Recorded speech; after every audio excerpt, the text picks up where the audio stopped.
mess with Texas. Yeah, girl.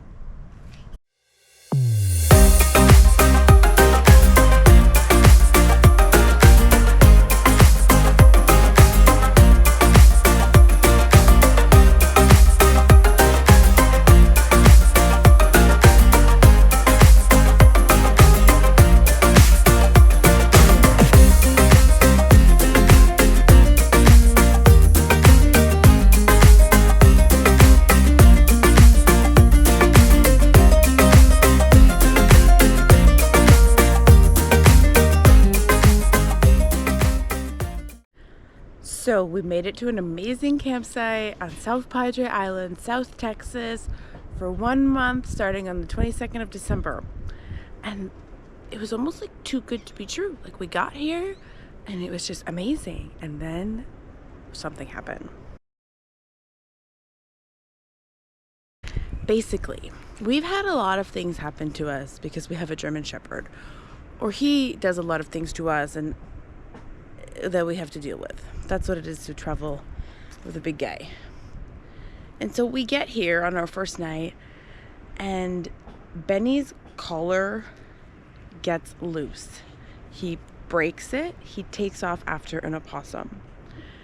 And it was literally, we were right outside with him and he literally just got like behind this pickup. And he didn't kill the possum, but it was down. And then this neighbor comes out and proceeds to tell us that we don't know how to take care of our dog, that the dog is going to kill a child. Again, this guy doesn't even know that we have a child. He doesn't know anything. He just knows that he's upset because he's been feeding this possum. And so he tells my husband that he's going to shoot my husband or the dog if anybody comes on his property. And like, this is when you get into like, don't mess with Texas. The guy threatened my husband's life because my dog got loose and went after a rodent. At this point, I'm like, what's going on? Like, you hear about this stuff about Texans and their guns, but when you have somebody threatening your life because of an animal getting loose, it was so shocking. And then I went and talked to the wife, who also just proceeded to tell me that she has a license to bear arms and she will shoot us if necessary. And it was just so out of proportion. The cops came. At that point, I was super scared. Like, we're just Canadians. Like, we are responsible for our dog. We were right there. We didn't leave him unattended.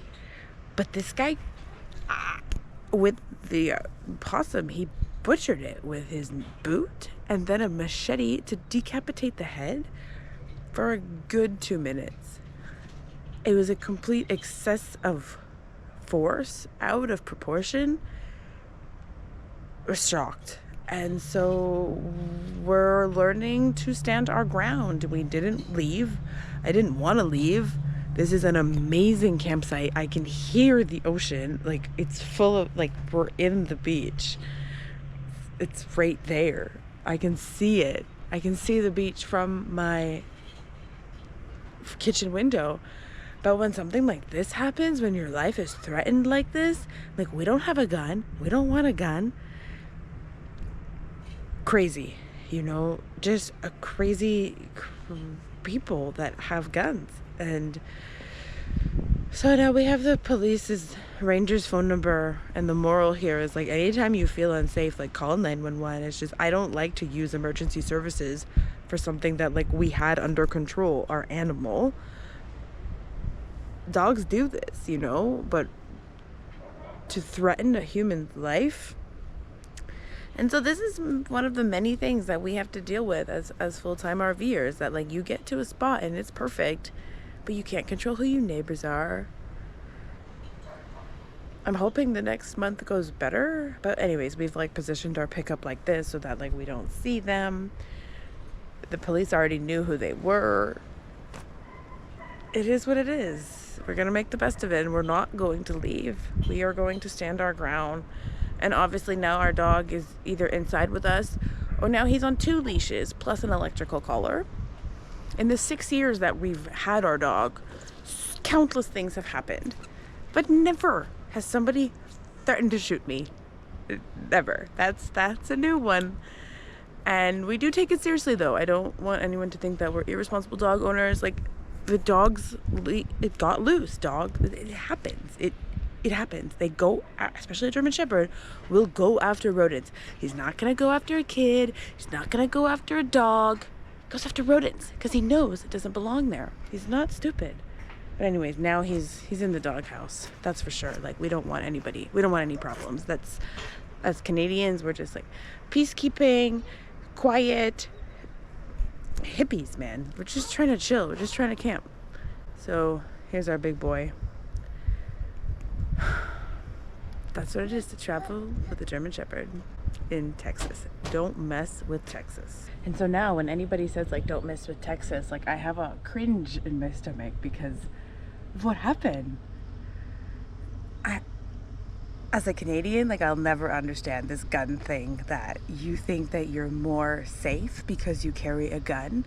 When, like, you know, even my husband's like, maybe we should get a gun. But, like, even if this guy was gonna come over here and shoot us, like, I don't have enough time to go find the gun. Like, the adrenaline is so high. And, like, and even, like, it was a dog issue to want to, like, shoot a human over a dog issue. I don't get it. And, like, this is a campground. Like, they are literally right there. That white trailer. It's not his property. It's a campground. It's Christmas. It's Christmas Eve today. Merry Christmas. Don't mess with Texas. Yeah, girl. Can you imagine exploring North America in a 45-foot fifth wheel with your toddler and German Shepherd dog? Join us, the Freedom Champagne family, as we take you on a virtual tour of our travels and show you what it's like to travel full-time as a family in an RV. Subscribe now to live vicariously through us and explore North America with us. From discovering new campgrounds and cities to meeting amazing people, join us on this wild ride as we make memories that will last a lifetime. Subscribe and travel along with us today.